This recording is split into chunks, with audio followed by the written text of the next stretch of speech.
she is. Just a minute. Shaw, it's for you. Coming. She won't be a mo. Ah. It's your boyfriend. Ah. And by that, I mean Oliver. Who else? Well, it's hard to keep track with you these days, love. Watch it. Hello, darling. Listen, where have you been? Oh, I see. Yeah, of course I missed you. Last night? Oh, it was okay. You know, I had quite an early night, actually. Oh, you could have fooled me. Oh, Eddie was just Eddie. He ate too much and he drank too much. Let's hope he left it at that. You pack it in. Yes, he did his little dance with Stavros and he threw a few plates around. It's all a bit pathetic. I can do without it. Oh, that's news to us. Come in, Sorry?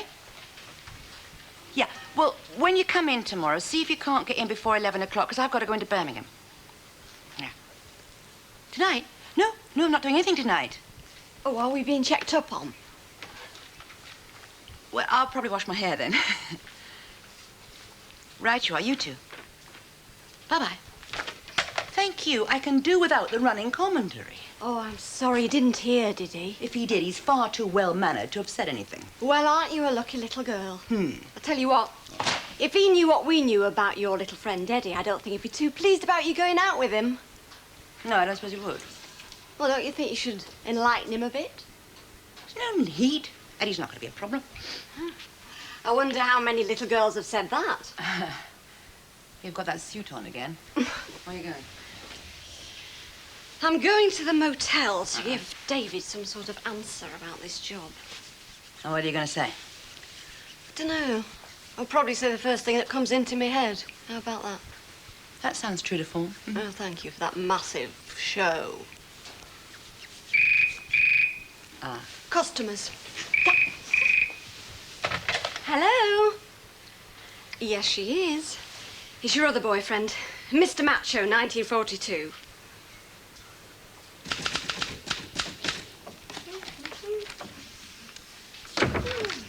Still hard at it? Well, you should know. You've been sat in the sitting room all afternoon while the work has just been piling up on me in here. Well, that's what sitting rooms are there for. Meant to be sat in.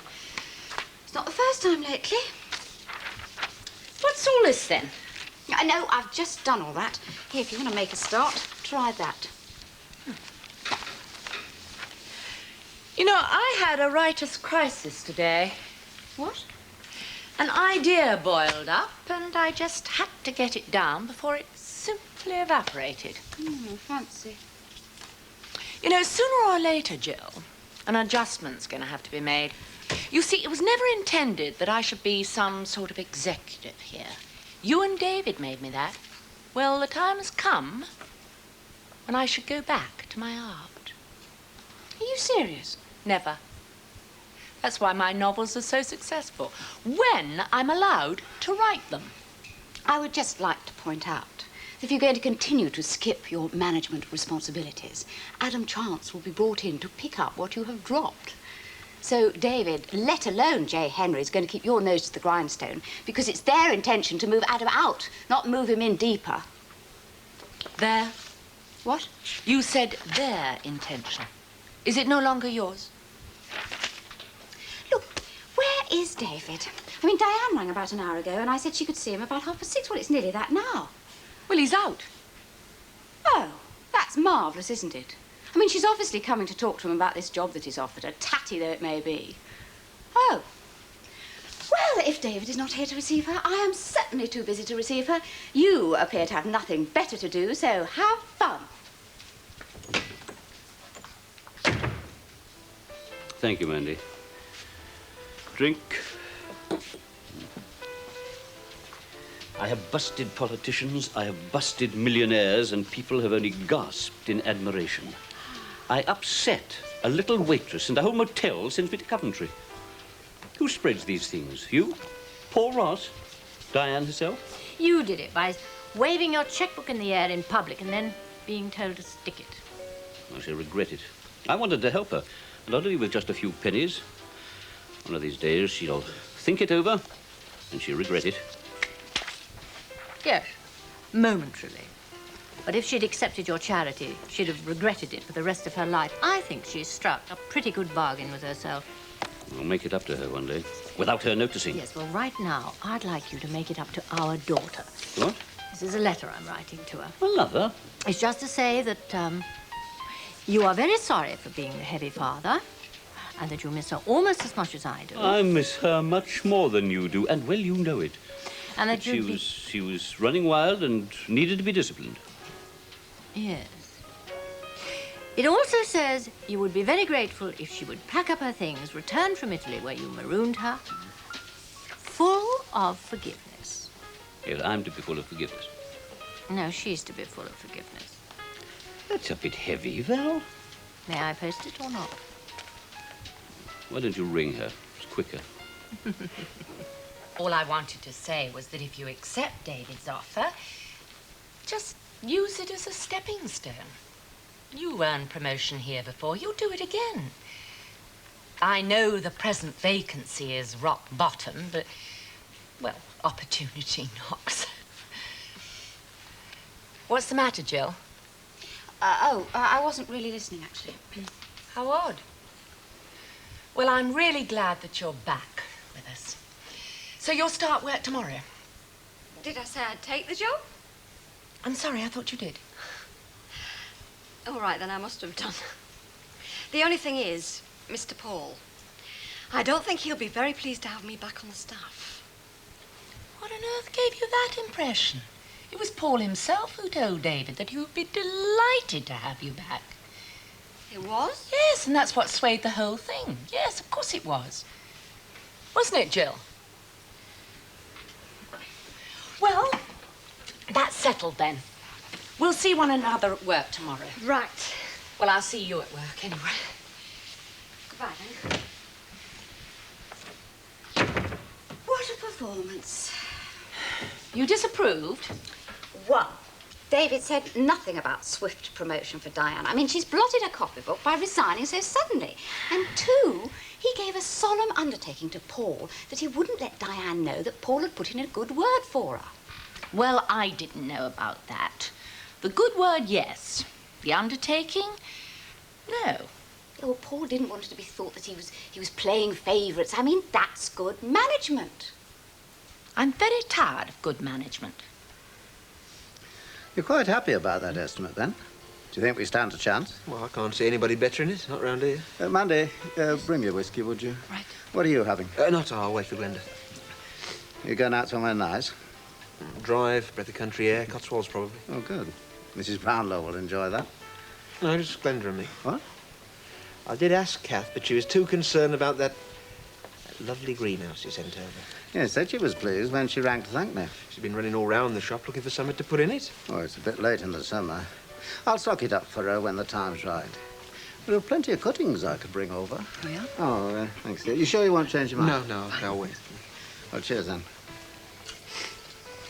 Do you hear any more about that spot of bother at your dad's? Oh, you mean the break-in? Yeah. No, police say there's not a lot to go on. Oh, it's either a real professional or a one-off by some unknown party, then. Looks like. I'd have thought he'd be anxious to get the place off his hands altogether. He is. Just waiting for the right price, I suppose. Didn't he tell you, then? Tell me what? Well, he's changed his mind. He's taken it off the market. He what? Well, decided not to sell after all. That's what he said. When did you see him? I'll give him a ring. Just on the off chance. I had somebody in mind looking for a place like it. I'm surprised he hasn't mentioned it to you. Yeah, well, he'll probably mention it in his own time.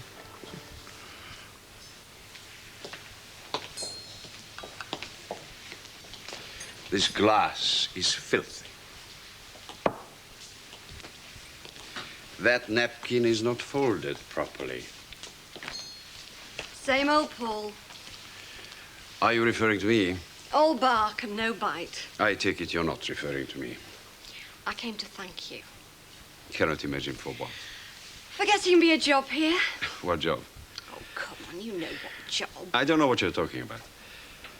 When are you to be inflicted upon us, and in what capacity? Tomorrow. Only as a waitress. Only as a waitress. I do not share your low esteem of your profession. Report for work promptly on time, and do not labor under the illusion that I would ever put in a good word for any waitress who thought of herself as lowly as you do. Dad's not selling the house, after all. Oh, have you seen him, then? No, Percy told me a few minutes ago. Apparently, Percy had this client who was looking for a property. Something for him, you can bet. But anyway, he rang Dad up to inquire about the price and was told it was no longer on the market. What do you think of that? It's funny, isn't it? Yeah, it is. Glenn. Something must have happened that we don't know about. Hiya. Hello. Oh, I've been dashing about trying to find you, Al. I'm sorry I didn't get a chance to see you before. Now, come on, tell me, how's the baby? Oh, fine, yeah. Good. And how's the expectant father? Keep your voice down. I don't want everybody hearing. When do you go in for your checkups, then? Well, everything's going all right, but I'm not looking forward to the next bit. Why's that? Well, it's a test for the baby more than me, really. Make sure everything's going all right. It's especially important in a case like mine. So, come on, when do you go? 2 weeks. Good luck, kid. Thanks. It's good. Mrs. Drax, I'll stick them in the kitchen. Do you fancy something to drink? Lemonade, please. I'm afraid I've not got any crisps. Oh, it's all right. I'm not hungry.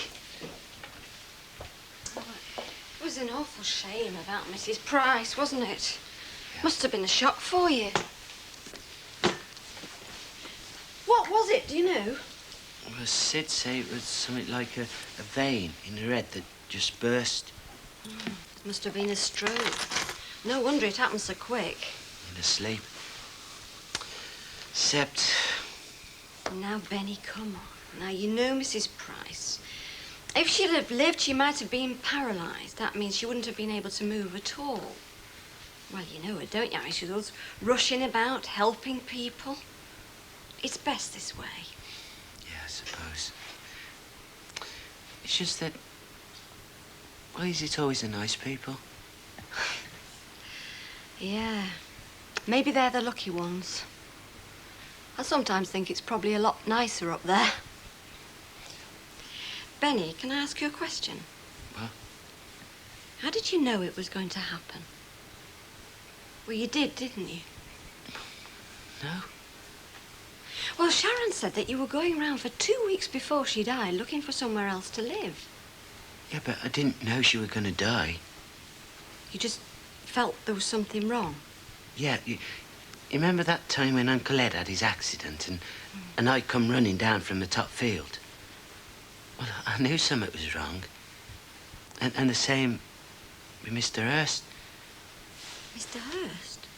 Sam, you know, when the motel burnt down. Well, I'd been miserable for days. I didn't know why. I never do. And then there was my girl, Maureen. That was the worst of all.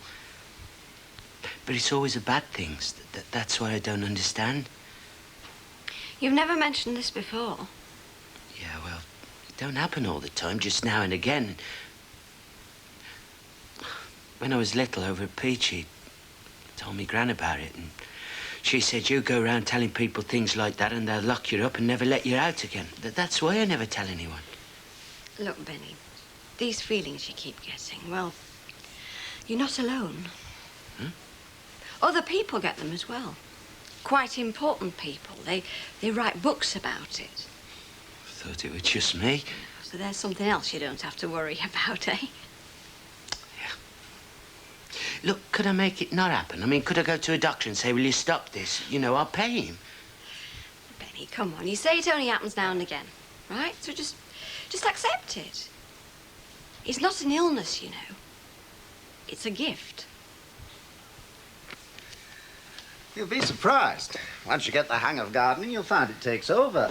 Gets to be a real passion. Oh, I think I've left it a bit late for that. Oh, get away with it. Anyway, sit down. I'll get us a nice glass of something cool. Oh, I'd be very welcome. It's come over quite sultry. Yes, I hope it's not going to rain. Kevin and Glenda, she hasn't got a coat with her. Oh, well, they're in the car. Won't come to any harm. How did you know? Well, I met Kevin down at the motel. He said they were off for a drive in the country. Oh, so you thought you'd come round, eh? I wasn't going to miss an opportunity like this. There you are. God, it looks marvellous. Well, what do you think of it then? Now he's finished it and put all the furniture back. I mean, really think of it. Well, he's made a good job of it, I'll say that for him. But it's not to my taste. Didn't take a lot of notice of what I said then about giving it more thought before you signed away your independence. Well, she's my daughter and she's expecting my first grandchild, Arthur's and mine. And I want her here under my roof so that I can keep an eye on her, not miles away on some new estate. You'll be the one miles away on some new estate if you're not very careful. You suggested they'd turn me out once I'd made the house over to them? Oh, not for the first year or so. What? Babysitter, housekeeper, cook, all rolled into one. They would be daft, wouldn't they? Well, give them 5 years. Oh, you've got a very poor opinion of human nature, Percy. Let me spell it out for you. You're selling them your house on the understanding that you have a home with them for life. Oh, what's wrong with that? Well, it might work out very well while you're still active and working. But what about later on? Do you really want to be living with them when you're old, Kath? Yes, of course I do. In some poky little underheated extension they'll call a granny flat. On sufferance. Until the day they shunt you off to some old people's home where you can be properly looked after. I don't see Glenda letting that happen. You don't see the Glenda you know now letting it happen. We'll give her 20 years, you'd be surprised. Look, forgive me, but you've never been married. You don't know anything about family life. Well, maybe not. But I do know that you'll be hurt by what they do to your home, the way they begin to treat you. And yeah, they will resent what they owe you, the obligation they'll always be under. No, I don't believe that. They're getting it too easy, don't you see, Kath? You're selling them this house under market price, and you're throwing in the furniture and the carpets. Well, there's no point in wasting them, is there? No. And they'll be glad of them the first year or two. But once they've found their feet, they'll start discarding it. Yeah, piece by piece, they'll throw it away. All the things you and your husband chose together, all the memories. Well, you can't blame them for that, can you? Every generation has its own taste. Yeah, not much fun watching it take over, though. Oh, let them struggle a bit, Kath. Don't hand them everything on a plate. Yeah, they may shout a bit at first, but you'll keep their respect and their love. And you'll still be mistress in your own home. Look, Frank, send the letter back, will you? I don't know, there must be something funny going on. Yeah, and listen, thanks for phoning. I was beginning to wonder what had happened. OK, you two. Tra. How is he? Hmm? Nicky? Oh, he's fine, fine. Sent me some photos. That's nice. Only I never got them. Why? You might well ask. Oh, hello. Oh, well, better be off. Well, hang on, I was going to make you some food. It's all right, I don't need. We can't have a hungry lad roaming the streets. You sit down. Sharon, I've had a phone call. Oh, that makes a change. Oh, no, don't be silly. What? From Frank in America. Yeah? He sent me some photographs of Nicky at summer camp. See, they haven't forgotten you after all. No, hang about. They're being sent back. Huh? Marked not known at this address. Did you get the right address? I don't know, that's why he phoned. Because he thought I'd move without telling him. I don't understand it. I think I can. Sounds to me like part of Dolly Dolman's plan to get you out. Oh, come on, he wouldn't do that. Oh, wouldn't he?